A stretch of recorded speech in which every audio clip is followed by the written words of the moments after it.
이야기가 남의 일일까요?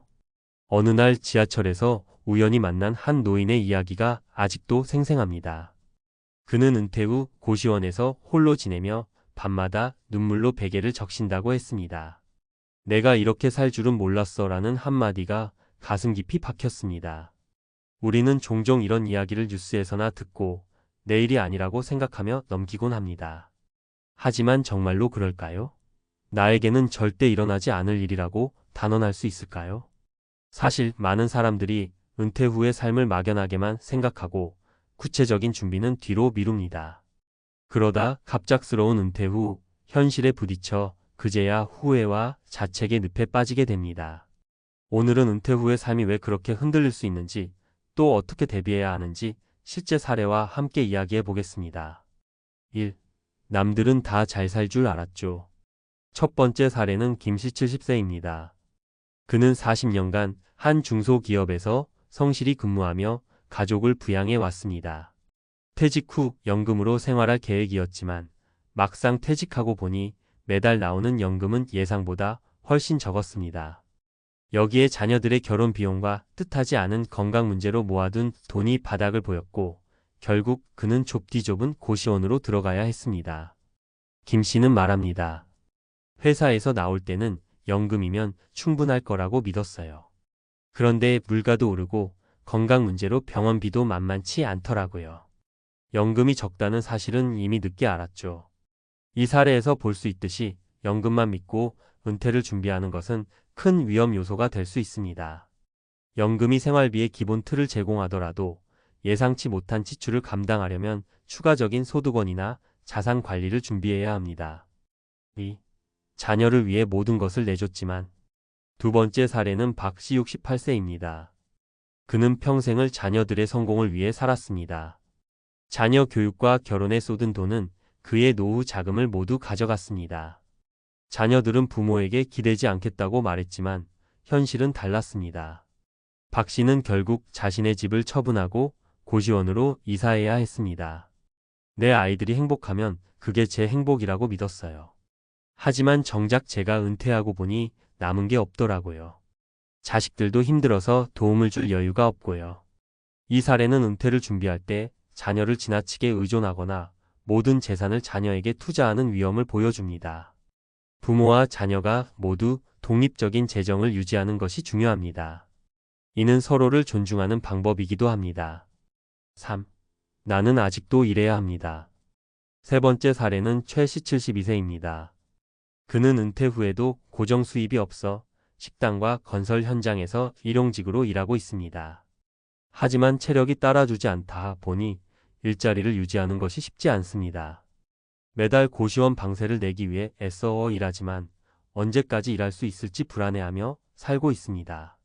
일할 수 있을 때는 다행인데 나중에는 어떻게 해야 할지 모르겠어요. 은퇴 전에 미리 준비했어야 했는데. 이 사례는 은퇴 후에도 일정한 수입원을 확보하지 못했을 때 얼마나 불안정한 삶을 살게 되는지 보여줍니다. 노후를 대비하는 가장 현실적인 방법 중 하나는 자신에게 맞는 소규모 일자리나 수입원을 미리 만들어 두는 것입니다. 결론 은퇴 후 어떻게 준비해야 할까? 위 사례들은 남의 이야기가 아닙니다. 오히려 우리 주변에서 흔히 볼 수 있는 이야기들입니다. 그렇다면 우리는 어떻게 해야 이런 상황을 피할 수 있을까요? 1. 현실적인 재정 계획 세우기. 연금 외에도 자산 관리를 철저히 하고 예상치 못한 지출에 대비할 비상금도 준비해야 합니다. 2. 자녀와의 재정적 경계 설정. 부모와 자녀 모두가 독립적인 재정을 유지하는 것이 중요합니다. 자녀를 위해 모든 것을 희생하면 결국 모두가 힘들어질 수 있습니다. 3. 지속 가능한 소득원 확보하기. 은퇴 후에도 자신의 능력과 건강에 맞는 일을 찾거나 새로운 기술을 배워 대비하는 것이 필요합니다. 4. 심리적 안정과 건강 유지. 은퇴 후 고립감이나 우울감을 방지하기 위해 취미나 커뮤니티 활동에 참여해야 합니다. 이는 심리적 안정뿐만 아니라 새로운 기회를 얻는 데도 도움이 됩니다. 은퇴 후의 삶은 준비하기 나름입니다.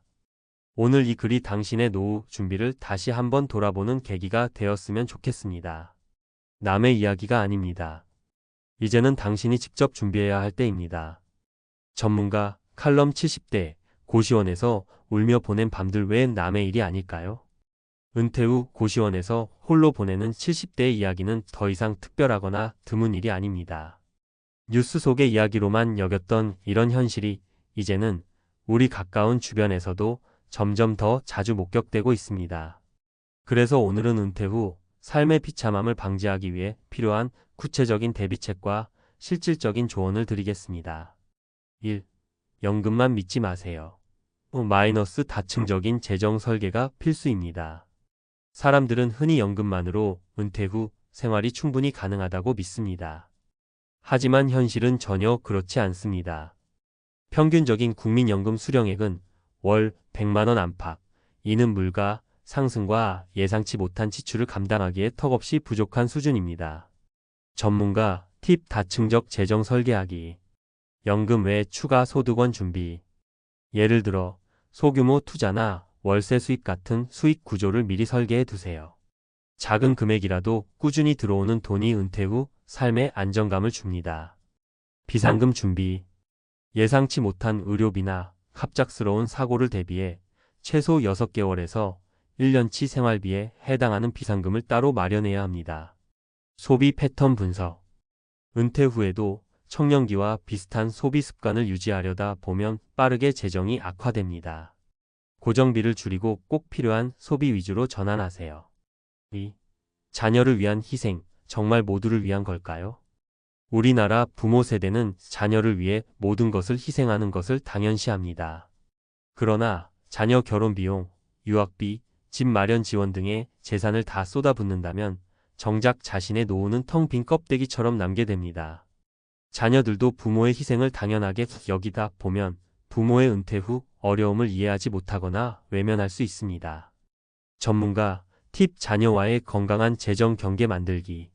자녀에게 노후 계획 공유. 자녀들에게 자신의 노후 자금 계획을 솔직히 공유하세요. 자녀도 부모의 노후 준비 상황을 이해하고 스스로 독립하려는 동기를 가질 수 있습니다. 지나친 지원 중단. 자녀가 어느 정도 성장한 이후에는 금전적인 지원을 끊고 자립을 독려해야 합니다. 부모와 자녀 모두의 재정 독립이 중요합니다. 미래 세대를 위한 모범. 자녀에게 올바른 재정 관리 습관을 보여줌으로써 그들도 은퇴 준비의 중요성을 깨닫게 할 수 있습니다. 3. 일이 곧 삶의 힘. 마이너스 지속 가능한 일자리 찾기. 은퇴 후 일을 하지 않는 삶을 꿈꾸는 사람도 많지만 현실적으로 일을 지속하는 것이 더 나은 경우가 많습니다. 단, 은퇴 후의 일은 젊은 시절처럼 고된 일이 아니라 자신의 역량과 체력에 맞는 지속 가능한 일자리를 찾아야 합니다. 전문가 팁. 은퇴 후 일자리를 미리 준비하세요. 자격증 취득. 조리사, 바리스타, 전기기사 등 은퇴 후에도 활용 가능한 자격증을 미리 준비하면 다양한 기회가 열립니다. 소규모 창업. 초기 비용이 적은 소규모 창업, 예를 들어 작은 온라인 쇼핑몰, 프리랜서 컨설팅 등을 고려해 보세요. 커뮤니티 네트워킹. 은퇴 후에도 새로운 사람들과의 연결을 통해 일자리 정보를 얻거나 새로운 프로젝트에 참여할 수 있습니다. 4. 심리적 안정과 건강관리. 은퇴 후 삶의 핵심. 은퇴 후에는 재정적인 어려움뿐만 아니라 심리적 고립감이 큰 문제로 떠오릅니다. 자신이 더 이상 사회적으로 가치 있는 사람이 아니라고 느낄 때 우울증이나 불안감이 찾아올 가능성이 큽니다. 하지만 이런 상황은 충분히 예방할 수 있습니다. 전문가 팁. 심리적 안정 유지하는 법. 취미생활 시작하기. 새로운 기술을 배우거나 오래된 취미를 다시 시작해 보세요. 취미는 단순한 시간 때우기가 아니라 삶의 활력을 주는 중요한 요소입니다. 사회적 관계 유지. 친구, 이웃, 동료와의 관계를 꾸준히 유지하세요. 은퇴 후에는 사람들과의 교류가 삶의 질을 크게 좌우합니다. 규칙적인 운동. 매일 30분 정도의 운동은 체력뿐만 아니라 심리적 안정에도 큰 도움을 줍니다. 걷기, 가벼운 스트레칭, 요가 등 체력에 맞는 운동을 추천합니다.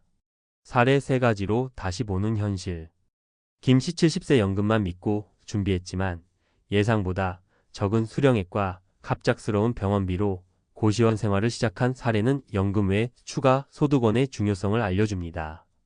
박 씨 68세 자녀 결혼 비용으로 집을 팔아야 했던 박 씨의 이야기는 자녀와의 재정적 경계 설정이 얼마나 중요한지를 보여줍니다. 최 씨 72세 은퇴 후에도 일용직에 의존해야 했던 최 씨는 지속 가능한 일자리 준비의 필요성을 일깨웁니다. 결론 남의 일이 되지 않으려면 은퇴 후 고시원에서 눈물로 밤을 지새우는 이야기는 더 이상 뉴스 속의 먼 얘기가 아닙니다. 우리가 지금 얼마나 준비하느냐에 따라 은퇴 후의 삶은 천국이 될 수도 지옥이 될 수도 있습니다. 연금, 추가 소득원, 자녀와의 관계, 일자리, 건강관리 등 다각적인 준비가 필요합니다. 지금이라도 늦지 않았습니다. 오늘부터 작은 것 하나라도 시작하세요. 당신의 노후는 당신의 손에 달려 있습니다. 더 이상 남의 이야기가 아닙니다.